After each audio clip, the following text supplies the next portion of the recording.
Tonight, you guys, I have one of the biggest writers on the planet hanging out. Of course, you know him as Ryan Tedder. Obviously, he's in a band known as OneRepublic, and they hanging out too. So say what up, fellas. Hey, yo. What's up? Let's do a little roll call so everybody knows who's hanging out. Zach is here. Brent, present. Eddie. Ryan and Drew are both here. Drew, what is up with the hair, man? It's a... Brace yourself, y'all. Here comes... He always has some crazy story, man. Well, okay. That's true. It started off as I was going to donate it, and then I saw a really cool video on the internet of cutting your hair in reverse in stop motion animation and sort of making it look like you could paint hair on. And so I'm actually doing that for a music video Friends directing. No kidding. So how far along is the process? Are you almost done with the video? Thank God we're almost done. I almost get to cut it off. Pretty excited. All right, OneRepublic is hanging out tonight, you guys. Of course, going to drop some OneRepublic tracks, obviously. Also, as you guys know, Tedder writes for everybody, and I mean everybody, dude. So I'll put some tracks in the mix here that he wrote for other artists, just so you know. But let me kick the whole thing off. This is a OneRepublic track.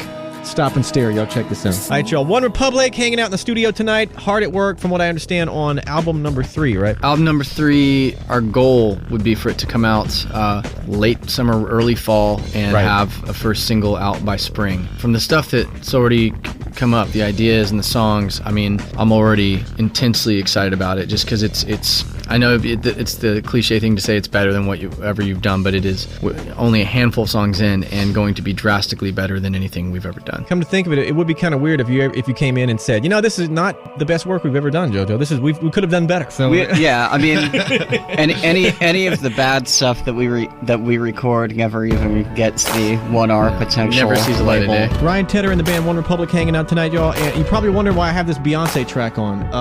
Ryan Tedder wrote this thing. This guy writes.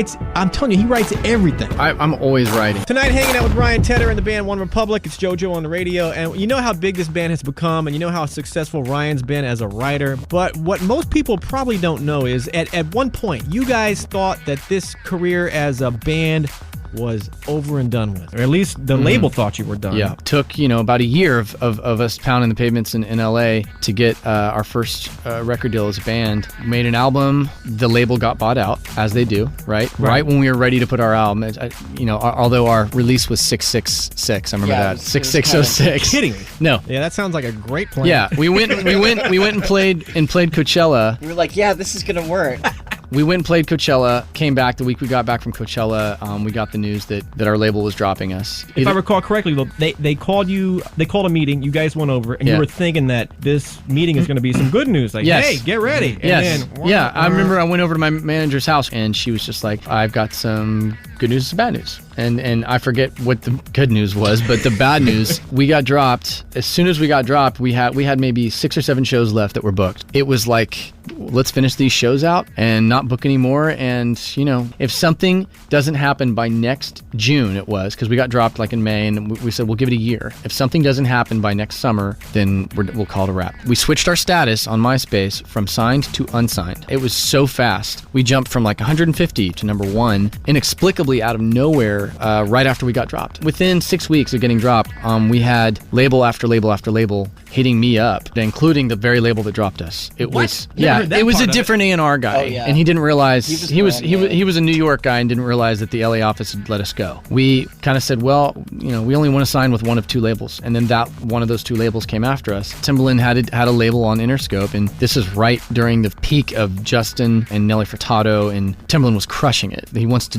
buy the album from Columbia and put it out. He wants to remix one of your songs and put it on his album as kind of a jump off for you guys, and he remixed Apologize, and the rest is history. Ryan Tedder and the band OneRepublic hanging out tonight, you guys. It's JoJo on the radio. Album number 3, a little FYI for you guys, album number 3 should be out later this year if all goes according to plan. Does each album come with a little more pressure, especially for you guys? The first single you guys released was Apologize, and I don't know how, it has to mess with your mind as you try to top that single, because it was so big. To be honest, we were trying to get away from the Apologize kind of thing. We had people asking us to deliver, of course, hey, why don't you write another Apologize or Stop and Stare or whatever, comparing it to the previous album. And that was the opposite of what we wanted to do. When somebody says that, when they say "give me another apologize," like what do they like? If you read between the lines, what do they really mean? What they mean is they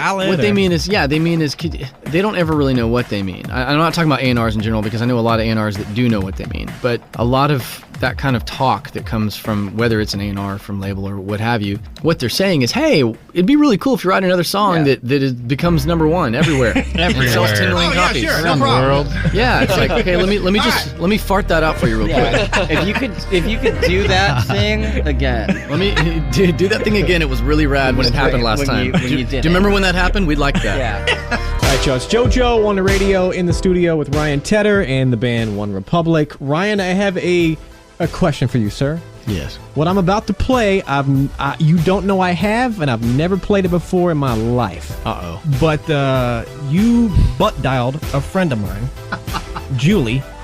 You were in the studio with somebody. Now, I don't know if it was as OneRepublic or you were working with an artist. But I want to know who this is you're working with and what is this song. So go ahead and hit this thing. That's you with somebody. Oh, yeah. Oh. Listen, you're going to talk here soon. Okay, yeah. Awesome. I know who that is. Awesome. That is awesome. All right, who is that? So what is that? That song actually I wrote with Evan Bogart. We wrote Halo together and a number of other songs, and Evan wrote he's had a bunch of hits. And he was just in here for his Majors and Minors. And Majors and Minors, which I did, on Majors and Minors. And that's funny, yeah. So Evan, I wrote that. Evan actually got OneRepublic our first record deal on Columbia back in the day, and I've known him for forever. One of my absolute best friends from LA. So anyway, that song we wrote for. I have one artist signed through Interscope. Her name is Kay. She's Canadian, and that song is actually called Whatever. That was the moment that I did it with one of my writers, who's actually a good friend of mine and a previous member of OneRepublic, Jared Bettis. That's me and Jared discussing the chord changes on that song. Now that's a good example of how a song, I suppose, could leak. Now, I don't know what I could do with that if I were some evil guy, you know. But what I mean, We've got 20 seconds. 20 seconds. It's the hottest jam ever. All right, y'all. Ryan Tedder and the band OneRepublic hanging out tonight. It's JoJo on the radio. Let me take a stab at what the song "Good Life" is about. Things are going. You guys are having a good life, so you wrote a song about it. Yeah. Pretty weak, I know. But the point, the thought behind "Good Life" and what do people need to know that they don't know already? I assume it's somewhat self-explanatory. Yeah, it's pretty self-explanatory. Late in the game of the second album, we already knew what the first single was, and the second single we'd already kind of mapped it out, and then this song came along at the end, kind of as just like a freaking like a gift. I had just gotten back from London. We recorded strings at Abbey Road for the album, and that was me and Drew actually were both there, and that was the greatest musical experience of my life. We actually lost a little bit. Yeah, we got like emotional. Now we're talking Abbey Road Studios? Abbey Road Studios, yeah, which the is Beatles. where the famous the Beatles, yeah. I mean, we tracked in the room that they tracked in. The same room. You're same sure? Room, same room, and it still had George Harrison's cigarette butts burned into the upholstery. So I was literally just kind of writing about that. I was trying to think of whatever the most recent memory was of just a great experience that I'd had. The chorus actually came first, and that was just kind of came out of nowhere, and it felt like that's what the music wanted to say. All right, y'all. OneRepublic, Good Life. Check it out. It's back in a sec. All right, y'all. Ryan Tedder and the band OneRepublic hanging out tonight. It's JoJo on the radio. FYI, if you don't know, if you missed it, they are hard at work on album number 3. Details coming soon on specific release dates, but it looks like it's going to be sometime in the fall, maybe a single in the spring. Yeah, details, like I said, coming up. Even more important than that, Ryan Tedder lost his cell phone. What happened? That's a good setup, man. Yeah. Wow. I've built things up, right? Yeah. I was hanging out with Mark Foster from Foster the People till late at night. My phone fell out of my... I have these... Actually, the pants I'm wearing right now. And if I put my legs up, like in the back of a taxi... and then fall asleep in it. Well, then that too. In the Dory but Sours. I've had phones fall out of these pants multiple times. Well, this one happened. I've never lost a cell phone in my life, and this one happened in the back of a cab. Ugh. I blame Foster the People for it. Yeah, but he's a bad guy. Then the guy started calling. I think the taxi cab driver took it, because the next day I checked with AT&T and calls were made to Virginia Beach, to Las Vegas, to Minnesota. All party places. Yeah. Does the guy still? I mean, your phone book is jammed with everybody's. Yeah. I put a lot of abbreviations in there, but there was some full-on names. I'm pretty sure. Full-on J-Lo in there. I'm pretty sure Simon Cowell was spelled out. Simon Cowell. That's awesome. Tonight, hanging out with Ryan Tedder and, of course, the band OneRepublic. And do you normally record in Ryan Tedder's home studio? Because I've heard so much about this famous, house in Denver with the trap doors and all that. Yeah. Why is everybody talking about these trap doors? It's actually the master bathroom. There's no trap doors, I promise. The toilet is actually a time portal that takes you back to 1892. Dude, I think maybe I'm partially responsible for this. I'm like, dude, he told me he's got trap doors and secret hallways. There's some like hidden doors in secret hallway. There are some interesting things. Yes, now, interesting things. Is it if you go to Tedder's house at one time or another, you're going to get stuck playing a game of Clue, because Clue is your thing, and the house is based on Clue. So what exactly is in there? Secret hallways, secret trap doors, what? There's kind of hidden doors and hallways in different places around the house, and it was, for me, it's something growing up, being a child of the 80s, the best movies ever happened in the 80s, one of which being Clue. I'm basically just like a big kid and was like, hey, let's have fun with this. Like, so the house is laid back and old, everything's kind of reclaimed, everything looks like it's been there for 100 years, because everything in the house is about 100 or some odd years old. And so yeah, with that, it was only fitting that we have some of these kind of revolving doors and hidden passageways that allow me to access the studio, between the studio and the house, which is on another lot. Is there one part where you pull a book and the bookshelf moves? I didn't want to do that, because that was just kind of the played out thing, and I don't know. Damn it! I thought you had. I know. I don't know if anyone ever actually does that. I'm not as excited about it now. Really, the books break down. Like they don't tell you about it, but it's the mechanics behind it. It's just really. How about a statue? You pull the head back. It's really shoddy. No, that's like Batman. That's the Batman thing. My final question on the house. I assume your wife is not as crazy into Clue as you are. What was her response? She's like, Brian, really? Yeah, we actually play Clue. Like, we've had Clue parties. She's into it. She digs it. FYI, if my wife is listening, eventually I plan to redo my house based upon the movie Indiana Jones. Oh, you should. Definitely. Ball rolling down. Yes. Like, where's the bathroom? Oh, you have to find the gold head and lift it up, and if you do that, then the bathroom door opens. Something like that. Sabers that come out of nowhere. Here's a bag of sand. Good luck in the shower. Yeah. Good luck in the shower. All right, Joe. Yeah, OneRepublic's in the studio. It's JoJo on the radio. Back in a sec.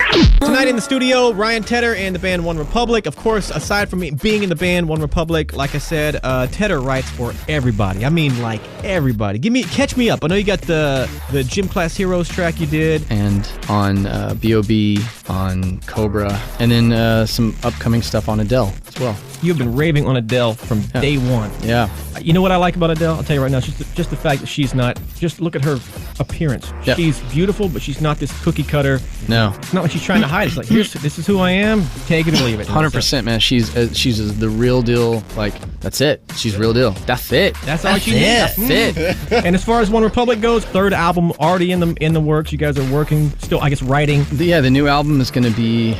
I mean, so far with the handful of songs we have, it's the most exciting thing we've ever been a part of and ever done. And we're kind of one of those bands. I still feel like we're still earning our stripes, but we're on the cusp. This next album needs to be a huge jump off for us. So we're gonna literally swing for the rafters. All right, Joe. Follow OneRepublic at OneRepublic. You can follow all their individual Twitters. I assume you can. They're on the website, of course. Yeah. OneRepublic.net. Did I forget anything, or is that pretty much it? Man, we plan to get tattoos next time you guys come in. Yes, you just Wikipedia'd our ass right now. You covered it all. I'm gonna wiki your ass right now. That sounded awkward. Yeah, but wow.